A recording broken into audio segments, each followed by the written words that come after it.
Welcome back to your favorite show, the League of the Genuine.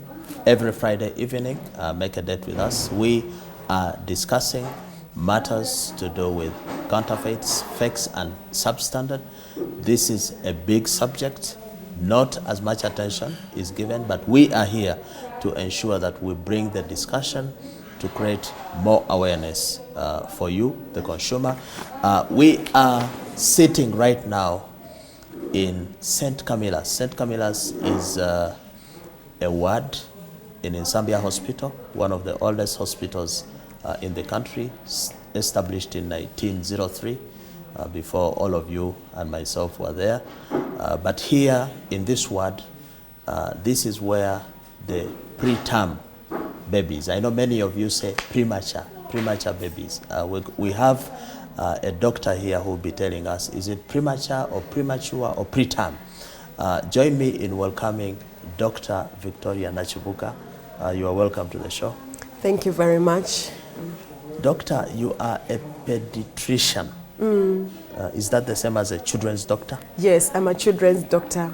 A children's doctor? Yes. And then you said you are also a neonatologist. A neonatologist is a doctor that specializes in children's health, but also goes on to specialize in looking after newborn. You have extra knowledge and extra skills to look after newborn babies. So in Uganda, we currently have like 3 or 4 of us.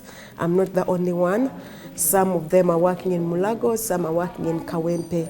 It has been there for a long time in other countries, but as Uganda, we are just building on the service, building on neonatal or newborn specialists in Uganda. Newborn? Yes. Does newborn specialization also take you to those children who are born prematurely? Yes, actually, you are an expert at caring for preterm babies or premature babies. There is common talk that that person or whoever gave birth to a premature. Yes. Is that slang? Is that correct? It's a premature baby, or you can say it's a preterm baby. A baby that if a mother carries her baby up to 9 months, so in the medical language, say the baby is term. And if the mother is not able to, yes, full-term baby. And if the mother cannot carry her baby to 9 months, so it is preterm. So it's not a full-term. So there is nothing like premature? So premature baby. Not, okay, premature.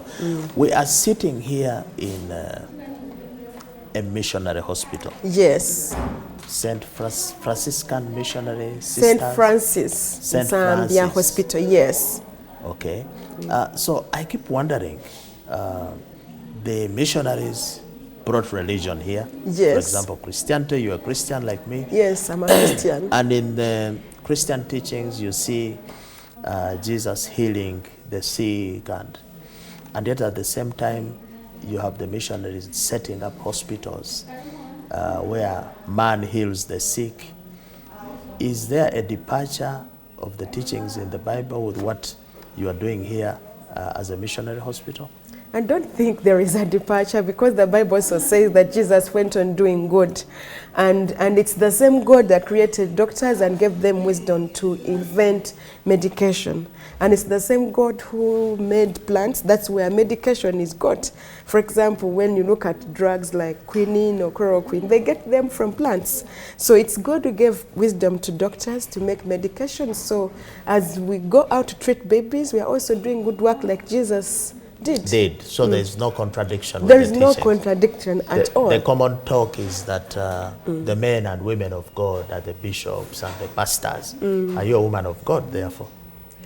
Well, I'm also a woman of God because I'm doing good works, because Jesus was doing good works. If I can treat people, I'm also a woman of God as well.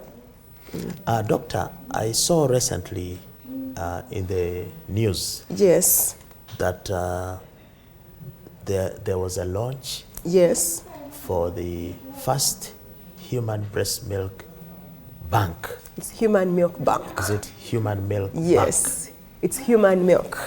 Human milk bank. Yes. What is that?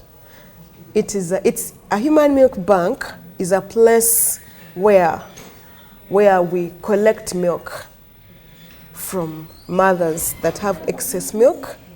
We collect milk from willing donors. When we get it, we store it. After we have stored it, we always check for infection or if the level of contamination.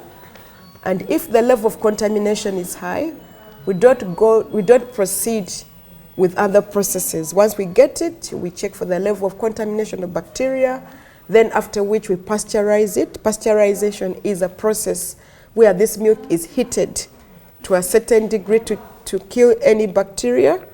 And after the pasteurization, this milk is cooled down. And after being cooled down, this milk, we also check it for any bacteria. And then later on, we store it in a fridge, which can freeze the milk up to -20. And this milk can stay safe for like 6 months. So we distribute this milk to babies that are vulnerable, like preterm babies, when the mother's milk is not readily available. So we are going to distribute this milk, these babies that are vulnerable, that need it, and yet it's not readily available. This human milk bank concept is new here, but in other countries. It has been. Before we go to that, doctor. Yes. Yeah, this show is about promoting genuine. That's Yes. why it's called the League of the Genuine. But Yes. I heard you saying that there is fake milk that can be rejected, that will not be admitted to the bank because it has bacteria. Yeah. Can you elaborate on that? Do we have fake breast milk? I thought it was natural and therefore it cannot be fake. I cannot say that it is fake. We don't want to give mothers milk that is not safe. Children, you mean the... Yeah, the baby's milk that is not safe. We want to give baby's milk that is safe. That is why even the human milk bank, there are processes and procedures to make the milk safe.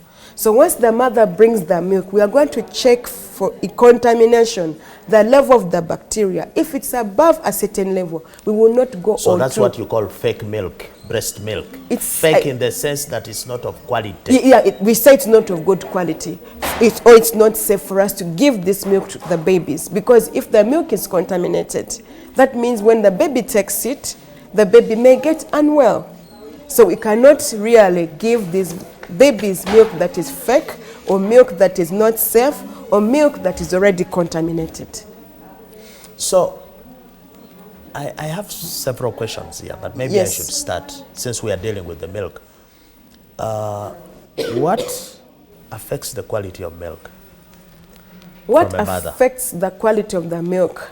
One is the mother, the nutrition.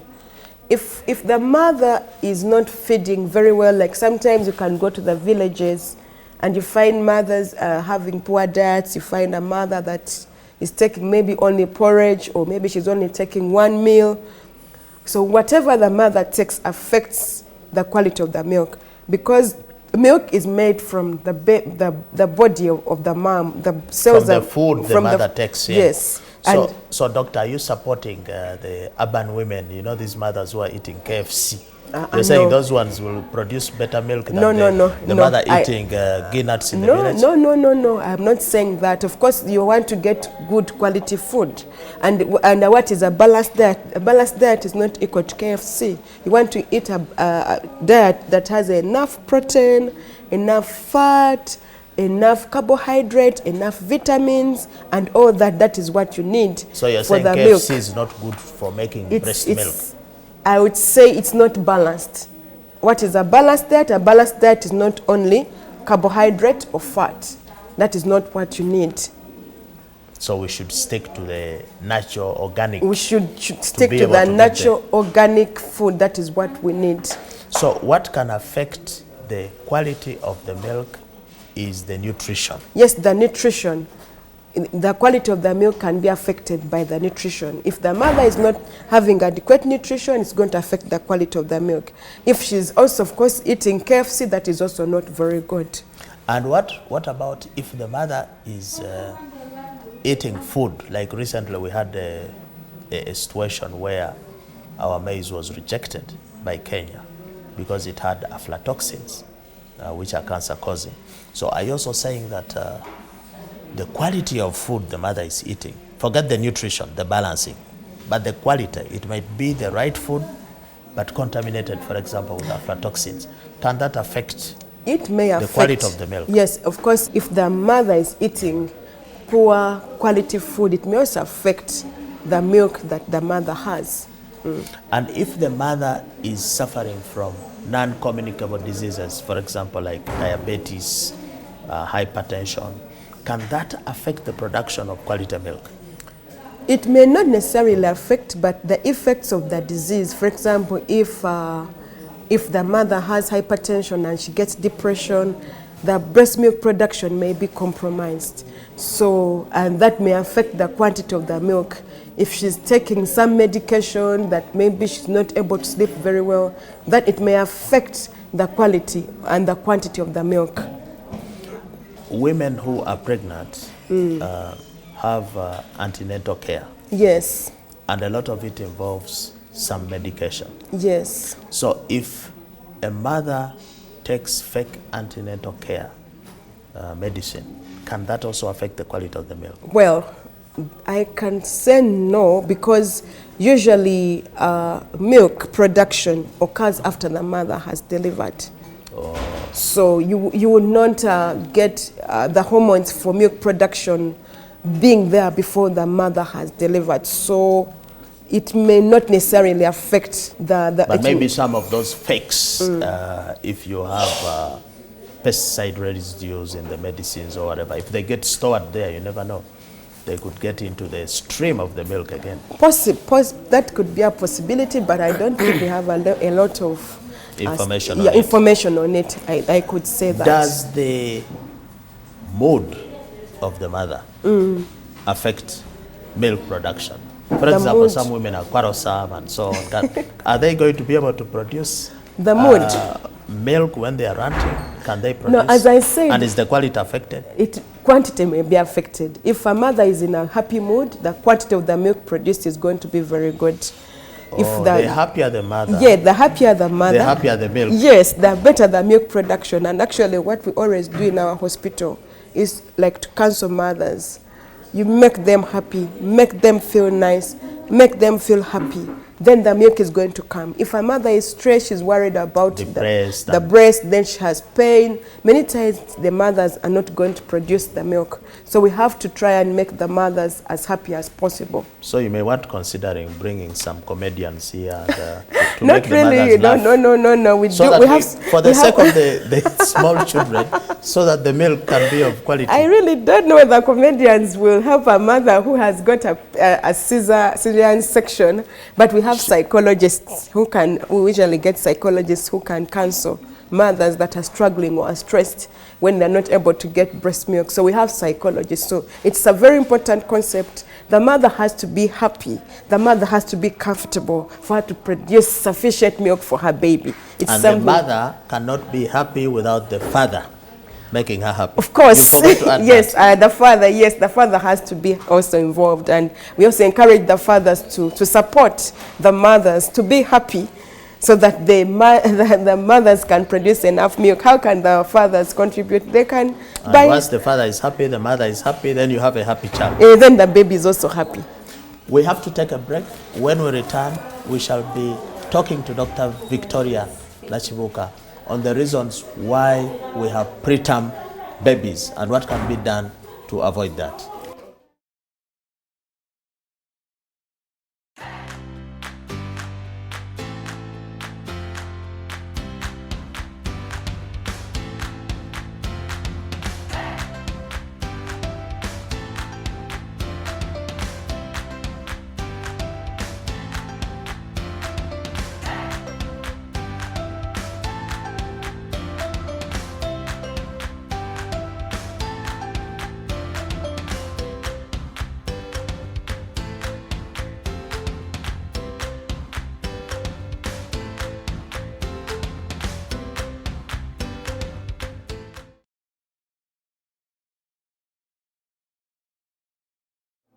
Welcome back to the second segment of our League of the Genuine Conversations. I am here with Dr. Victoria Nakibuuka.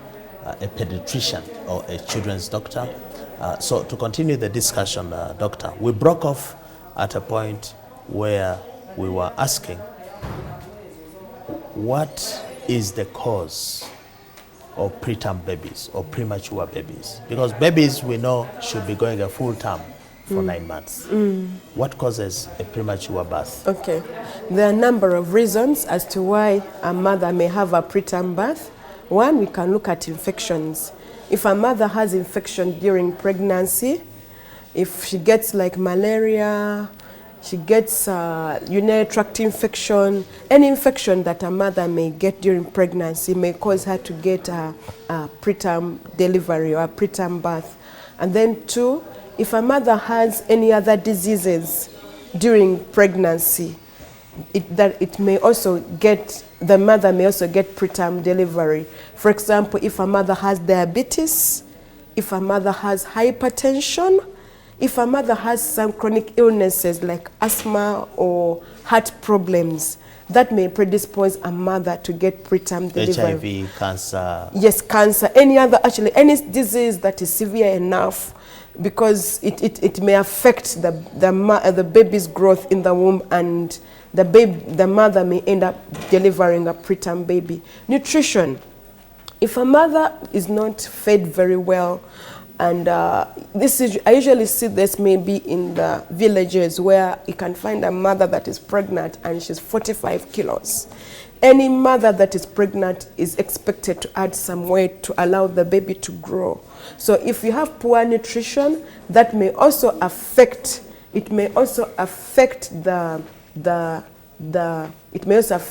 mother, and the mother may get a preterm delivery. And then other things, if a mother has complications like fibroids or has multiple swellings in the uterus. Fibroids can cause a premature delivery. Yes, a mother can have preterm delivery. We have a lot of trending modern practices, smoking, for example. Yes. You see young mothers smoking. Yes. Can that cause? Yes, smoking per se is associated with preterm delivery, and also ingestion of drugs like marijuana, heroin. I mean, those drugs that people are addicted to can also lead to a preterm delivery.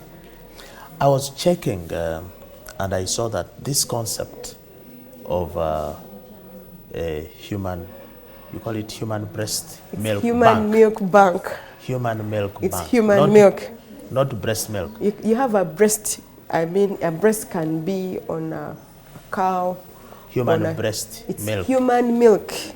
Human milk bank. Yes. Yes, I was checking that and I saw that the human milk banks are not a new thing. Yes, it's not a new thing. We've only opened ours here in 2021. Yes. But the first human milk bank was established in 1901. Yes, that's true. 10 years ago. That is true, yes. Why did we take so long to get a bank, a human milk bank in Uganda? Is it because our women are very fertile and we don't have issues with the breast milk? Well, I can say it's not a very... 110 years, why? Yeah. Well, it's because I don't know, that technology, maybe we may not have embraced it maybe as a country, whereas it was embraced in other countries. So this concept of human milk banking has been embraced in most of the countries that have increased survival rates for preterm babies. Because increased survival rates? Yes. And in most of those countries where many preterm babies are surviving, many of them have human milk bank. And for me, that is where when I went to study in South Africa to do newborn specialization, the unit where I was working, I realized they had a human milk bank, and I was like, wow. So in one of the plans I had was that once we establish the infrastructure, the equipment and everything, we do it properly. One of the things is to invest in a human milk bank. It's also not, it's not very cheap to set up. It's it's expensive. And then when you look at these preterm babies, whereas the human milk bank is very important, but you also want to first look at the simple things that make them die, and then you sort of intervene. And once you have intervened with the major causes, major drivers of mortality, then you can embark on something that can improve their survival. So probably one of the things that in many of our health units we are still sort of struggling with some of the major drivers of mortality amongst the preterm babies. Maybe you want to look at those first, and once you have stabilized the system, you have established the service. Because we are having almost 200,000 premature babies born every year. Yes, it's about 10% of all the deliveries in Uganda are preterm babies. And we are losing more than the world average, because we have 15 million premature babies in globally, the world, yes. And we only it's about 1 million. Yes, less globally. Than 10%. But in Uganda, we are losing more than that. Yes, that could be true, but I think the Ministry of Health and government is trying to do their best to roll out care for preterm services in different parts of the country. Like, I think the ministry has embarked on setting up newborn units, like you have a newborn unit here. They're trying to set up units in regional referral hospitals. They're setting up units in district hospitals to say that the care for prematurity is improving. For some people viewing, they might think this is a bit far-fetched. This is a private hospital. Yes, we have mothers in here, but how many Ugandans can access this kind of facility? And so somebody may say, look, in the years gone by, you had rural women or ordinary women having what they call wet nurses. Yes, wet nursing. You're right. Yeah, right. Helping another lady. Yes, actually, that is the concept. Breastfeeding. And actually, wet nursing has been in Uganda for actually a long time. And I think, like, when one mother was sick, and they would get another mother, either a grandmother actually, or an older sister, and they would start breastfeeding a baby for another mother who is sick or who is unwell.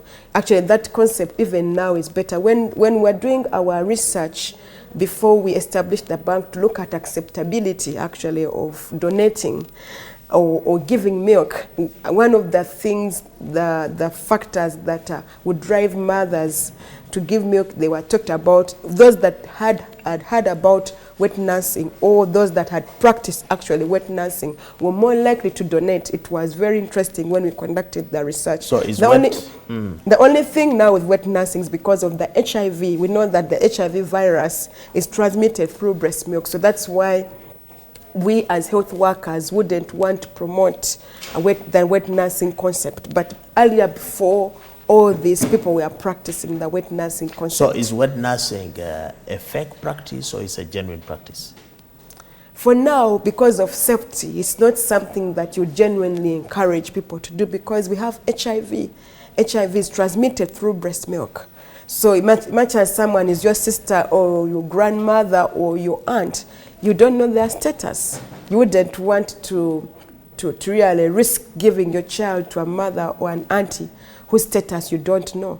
So that's why, and I think I was told by one of my teachers, Dr. Nankunda, she's a neonatologist, she's the one who is heading the Mulago Specialized Hospital, that in Mulago, I think before the HIV era came, they used to have a bank in Mulago Specialized Unit where mothers, when mothers had excess milk, they would keep it in the newborn care unit in Mulago. But when the HIV era came, I think in the 80s and 90s, they had to stop it because of the transmission of HIV. So we say that milk is one of the key components for survival for preterm babies. It's like, much as we give these babies oxygen, we give them medication, milk is one of the major components of survival. We can't do without milk if you have a preterm baby survive. So are you saying that the transmittable diseases like HIV could have been responsible for the delay by Uganda to embrace the milk banks? Well, I cannot say, but I think probably the funding, because setting up this bank cost us about almost 400,000 million Ugandan shillings, and even as a hospital, that's about 150,000. Yes, you're right. And even as a hospital, we had to get funding from elsewhere to set it up. And actually, we are still also looking for more funding to see that we can still maintain it so that I don't want to sell this milk. Because when a mother has a baby and she's in the unit, you don't want to sell this milk to this mother. I wouldn't want to sell this milk to this mother. And if I'm calling upon, if there are any funders, people who are interested in funding this so that we don't sell the milk to the mothers, it is something that I would So I would this like milk to do is for free? for now, but our funding is ending next year. Oh. Yes. It is for free. So somebody comes here and they access free milk. For now, because we are just starting and the quantities of the milk actually is little, we are starting with the babies in the hospitals. Yes. And then we shall also give out the milk to like Rubaga, Mengo, the surrounding hospitals, because we are just starting. If all the mothers came here to ask for milk and we actually don't have, and yet their babies was actually, we have a criteria which babies actually need donated milk, because we've been getting mothers coming here and the baby is 8 months and they want milk. So we're like, no, this milk is for babies that have been born premature. 8 months, some babies can even eat maize and all these things. No, but so we're like, this milk is for babies who are preterm, who are sick, whose mothers do not have enough milk, and we give the milk in the first 1 week. Later on, the mother is able to establish their own milk supply. So those first 2-3 days, that is what this milk is meant for. Yes. What is so special about breast milk? Somebody might say, look, if you don't have the human breast milk expressed, you can have other milk. I saw an article here. I saw an article here there's nothing. Let me read this for you from the University of Hawaii. Okay. And the title is Why Make Fake Breast Milk? Okay. And the guy says there are efforts are underway to make breast milk called biomilk through cell culture. Wow. To produce cultured human breast milk using patent pending technology in order to offer families a more nutritious and more sustainable option for feeding babies. So don't you think that you are overblowing this notion of let's express the milk and bank it and pasteurize? People are already making milk. Technology is making. But how much money do you need to make that technology, getting all that genetic makeup? That is one. And yet, when you have a mother with milk, all she needs is to feed and breastfeed her baby. She doesn't need a lab or a genetic thing. So the main thing is for us to create awareness about the richness of breast milk and support mothers to breastfeed so that we have enough milk. Doctor, are you saying there cannot be a supplement, a substitute for human breast milk for children? We have formula milks, but they can never compare. They cannot compare to breast milk. I attended a conference, I think in Italy before COVID. It was all about breast milk. And these scientists were testing the different components in breast milk. We have more than 1 million components in breast milk. When we look at in terms of the immunological components, do you know that in breast milk, if a mother has COVID, and she breastfeeds her baby, within the breast milk, there are antibodies against COVID. And if, for example, there's some diseases like rotavirus or certain viruses, there are already components within the breast milk against the viral infections. You can never get that. So are you saying, doctor, that formula feed for babies is fake? I'm not saying it's fake, but in the genuine? It supplements. There's sometimes, like for example, when you have working moms, at 6 months a mother does not have breast milk, or at 3 months mom doesn't have breast milk, she has to go and work.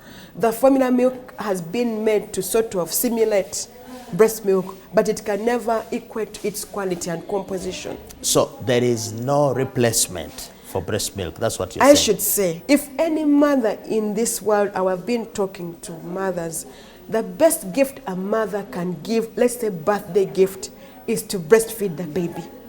Before we take a break, why is it that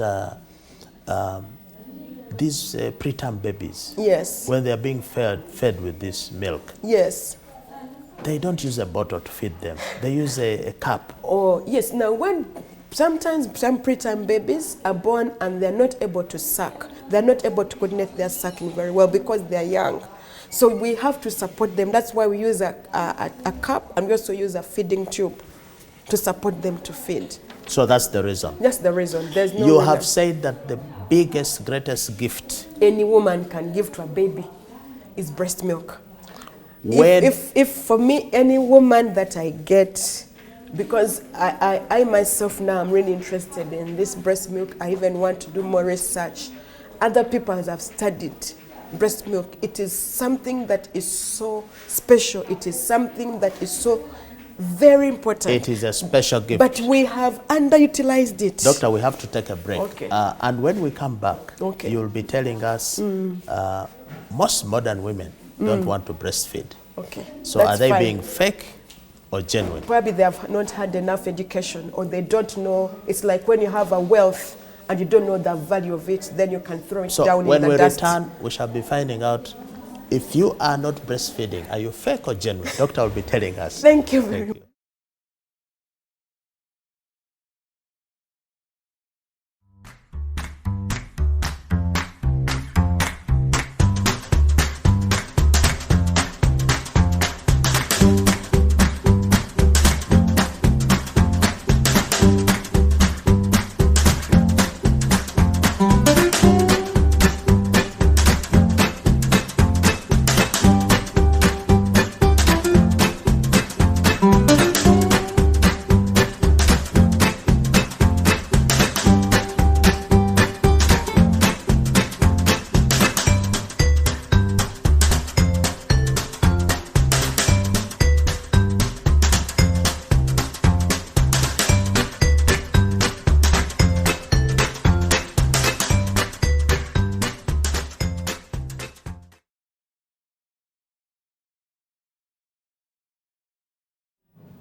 This is the last segment, the third and last segment of our discussions here with Dr. Victoria Nakibuuka, a pediatrician at St. Francis Hospital here in Nasambya.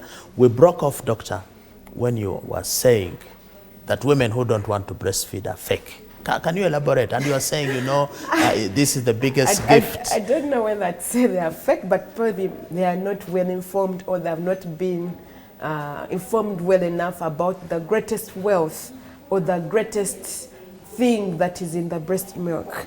Because if you have something that's very valuable, you cannot throw it away. Breast milk is very important, and yet it's free, it is cheap, it's readily available. It has 1 million properties and 1 million functions to help a baby grow. I think we have not done enough education to ensure that mothers, especially the educated, to breastfeed their baby. Because we ourselves, our mothers breastfed us. Most of us were born in the 80s or 70s. Most of our mothers breastfed us. But you find us, the millennials, we don't want to breastfeed our babies. And breast milk, or the nutrition you have as a young child, plays a big role on your brain development. If a baby does not have adequate nutrition, even the brain size is going to be affected. And the size of your brain at usually 1 month or 1 year determines what kind of person you're going to be. And one of the key players is breast milk on your nutrition. Within the breast milk, the protein is key. It's able to give you sufficient growth of your brain, but there are also what we call the fats, the omega-3s that are found in the Those are breast proteins. Those are fats. They're specific fats that you're going to find in the breast milk. You'll not find them elsewhere, that are really particularly important in terms of improving brain development. A study was done, and they compared babies who had been exclusively fed on breast milk for 3 months and those that were fed on formula milk.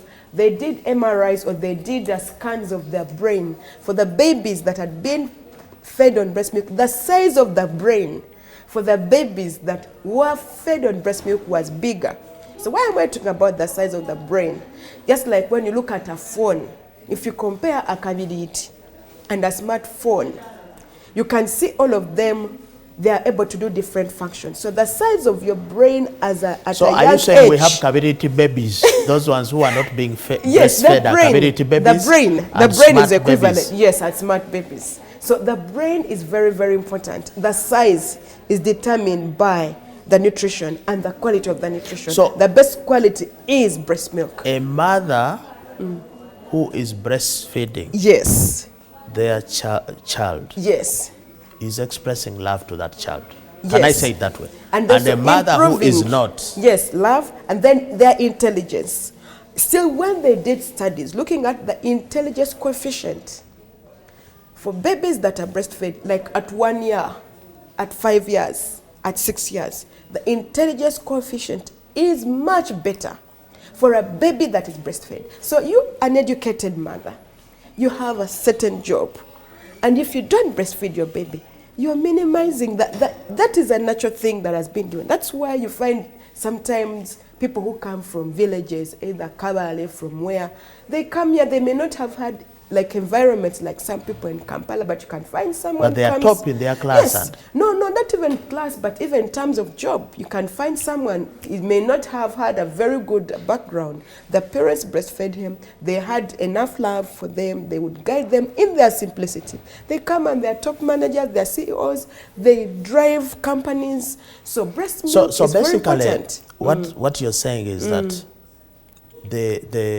the modern mothers watching this show do not need to be worried that they have to come to Zambia here to get the milk. Yes. They can express the milk and have a small bank at home. They can store it in the fridge or in their freezers.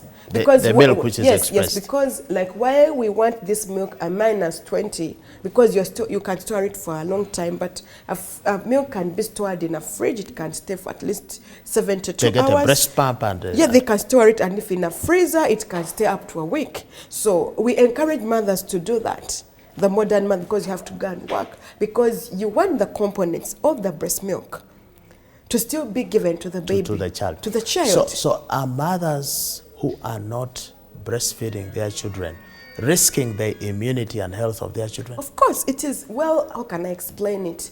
Immunity is affected. Of course. Like, when as I've said, that within the breast milk, when you have breast milk, within the breast milk, there are antibodies. That help to fight disease. Yes, if a mom has corona, I'll give an example. The antibodies against corona formed within the mom, they are transferred to the breast milk. So if this young baby is breastfeeding, even if the mother has corona, already the milk that the baby is breastfeeding on, there are already antibodies against corona. The same thing like with rotavirus or different viruses or different bacteria. So the protection is inbuilt. It is inbuilt. So in other words, these mothers who are always taking their children to clinic, infection, respiratory, cough, it could be coming from yes, because not actually breastfeeding. Breast milk protects against allergies and asthma. It has been studied. Wow. So, and you find actually most of our mothers, most of the babies have eczema, they have asthma. We have not breastfed our babies enough. For me, that's why I'm saying that our mothers have not been given enough education about breast milk But and now, the doctor, wealth the that we have. The millennial mother has a lot of pressures in the modern world. They need to look good. Your looks mean everything. The way you are perceived by society, how many likes you have. So the mother has got to keep her bust in shape. She must look good on the job. It's even a requirement maybe. So don't you think that it's unfair to the millennial mother to ask them to behave like the 70s and 80s mother, to breastfeed and the breast will sag down? Okay. Don't you think the modern pressures of society are responsible for them not breastfeeding and it's not their decision? I cannot say that maybe, okay, it's true you have the pressures, but we can find a way in which we can still breastfeed our babies. We may not be able to stay at home like 6 months, but we can pump our milk. And it's not true that when you breastfeed your baby, your breast sags. It's not true. It's a myth that people have that when I breastfeed my baby, the breast will sag. So why do breasts sag The then? breasts sag because of age. Because the older you grow, you know there are hormones as a woman that are going to keep you the way you are. But if someone is 50, those hormones, or 60, the hormones are not there anymore that make your breast maybe look the way it is. So one of the things that it's basically the hormones. And then sometimes what makes a breast sag is if you don't put on a good bra that is not fitting very well, it is going to make also your breast to sag. But then also the sunlight, if we expose ourselves so much in the sun, there's what they call collagen. Collagen is important to keep the breast not to sag. So things like weight gain, smoking, ill-fitting bras, and even as the woman grows, it may reduce on the amount of collagen, and then that's when the breast is going to sag. It's not true. But there is, you doctors have invented technology or science. Some women go for surgery, and they put, I don't know what they put in there to hold the breasts up. Yeah, even at 60 years. I mean, is that a good choice. practice? Well, it's their choice. I cannot comment about it. Someone wants with 60 and wants to look like a 30-year-old, a 25-year-old. That's their choice. I can't really comment about it. But it's not something you would encourage as a paediatrician in St. Francis Hospital, I think Zambia. I would allow, I mean, if I'm 60, I'm 60. I just have to make sure that I feed well and to make sure that I don't get the diseases that people get when they're old. Just make sure that I do my exercises, feed well, have enough rest. I mean, to see that I'm appropriate, that my image is appropriate to my age. I can't be a 60-year-old and I want to look like a 25-year-old. I mean, there's so many things you have to do to make to work. Blame it on the musicians. One guy sang and said, "Forever Young." Okay. I think there's also one stock called Forever 21. Well, so some of these things are pushing. The pressures around can yes, push the people pressures, to society be that, pressures. Yeah, society pressures. But one of the challenges the modern mother is facing, yes, again, with the need to look good, there is this thing, and you should tell us as a doctor. Some women believe that because they are mothers and they have given birth, they can be obese and be fat and be out of shape. Is this something that is okay? As a doctor, should women be out of shape because they gave birth? And then there are those who are really struggling as well. They have just given birth and they are tying their waist. And what is the role of baby fat? They call it baby fat on the mothers in this breastfeeding. Should women become thin immediately, or they should allow to be the way they are? Yes. Okay. Thank you so much. Any woman that is pregnant, there's unaccepted weight gain to allow the baby to grow. And even for lactating mothers or breastfeeding mothers, there is some bit of weight that you're going to have, because the milk that is made for the babies is going to come down from it's going to come down from the body composition of the mom, so that the milk can be produced. So there is some acceptable weight. Of course, you don't want someone to be obese, because when you're obese also, you increase the risk of having the non-communicable diseases. So usually there is some acceptable weight gain for pregnancy and even for lactating mothers.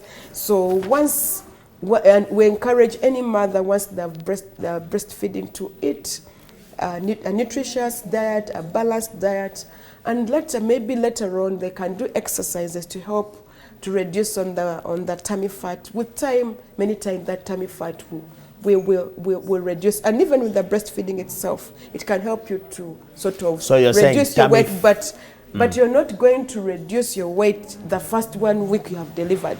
Or first 2 months. Yeah, it may not be possible because you need that fat. But even when you're eating, it should be reasonable. You can find someone taking a whole jerrycan of bushera. I mean, you have a jerrycan and then you're eating in the morning chencha, then at lunchtime, sometimes some of the eating is a little bit... We are overeating. Too much. It's good to have some form of a reasonable amount of diet that is balanced. So your advice is that mothers can get back to shape? Yes, they can. Even if you have 5-10 babies? Yes, you can. But you have to give it reasonable time, maybe within 6 to 8 months, but not immediately. And you're saying if you're overweight and so on, you risk It's also not contracting good, a lot yes. of disease. Yeah, and the older you grow, remember, once you're 40 years and above, any woman, your basal metabolic rate reduces. Metabolic rate, yeah. Your capacity to burn your fat reduces because you're not as active as you were. So that means you have to watch the calories that you eat. You have to do more exercises. So it is not good for you to, like, each time you have a baby, then you just Doctor, as live. we close, I have heard some people say that milk is not meant for adults. It's meant for babies because Yes, it has calcium yes. and this. Yes. And that we are actually risking our health taking a lot of milk as adults. What's your comment on that?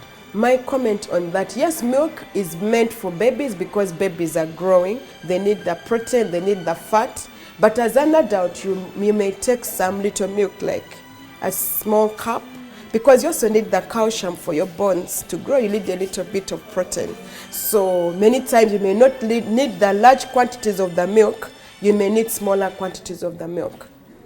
So you can take it in moderation. Moderation, that's what I should say, but not completely dwell with it. Any personal experience with counterfeits or fakes? I have had counterfeits with the things you buy, sometimes shoes or bags, or I mean, there are quite a number of counterfeits, I should say. So you have to be very careful actually where you're buying your things from. You can go to a shop, buy a shoe, and the following day you're embarrassed. The shoe is really, really misbehaving. So you have to be very careful sometimes. So what do you think should be done I think to stop these counterfeits? Standardization. I think we need to have standardization of the things that are imported probably at our airports and at different borders. We need good standards that can be able to look at measure our standards to ensure that we don't have counterfeit goods coming in. And sometimes not even the shoes, but the things you use at home, maybe soap, maybe Omo. I mean, there are so many things. And even you can find the quality of the milk, like the commercial milk that may be available. Some of them may not meet. It has formalin. It has residues of antibiotics. It's really not fair to the Ugandans or the people who are going to consume the milk. And some of them buy it cheaply because that's what they can afford, but yet they are consuming. Your message to those watching the League of the Genuine? Okay. My message to the people watching is that to all mothers, I want to encourage them to breastfeed, because breastfeeding and breast milk is the best gift any woman can give to her baby. And even as women in the modern world, let us have time for our children, because when we bond with our children, it helps these babies or these children to become better adults or to become better people when they grow up. Much as we have the pressures around the world and around us, let us try as much as we can to bond with our babies and to have time with our babies and also breastfeed them. Thank you very much. I would like to thank the Anti-Counterfeit Network for coming to air this program about breast milk and also creating more awareness about breast milk. Thank you very much. Thank you, Doctor. We would like to thank you wholeheartedly and St. Francis Hospital in Zambia for allowing us to shoot from here. We can hear the babies talking. Next time we shall interview them. I don't know if they can talk to the set, but you were talking about the pressure. Please do not be under any pressure to buy or sell counterfeits. The only pressure acceptable is the pressure to remain genuine, the pressure to remain safe. Yes, so I would like to sign off from here. St. Camilla's ward is a children's ward in St. Francis Nasambya Hospital. We've been talking to Dr. Victoria Nakibuuka, a pediatrician. I would like to thank the management of St. Francis Hospital for allowing us to host here. We should not forget to thank those who follow and watch us. Remember to tune in every Friday. This is the only show on the planet where we are talking about the important subject of counterfeits. Don't be fake, buy and sell genuine, always.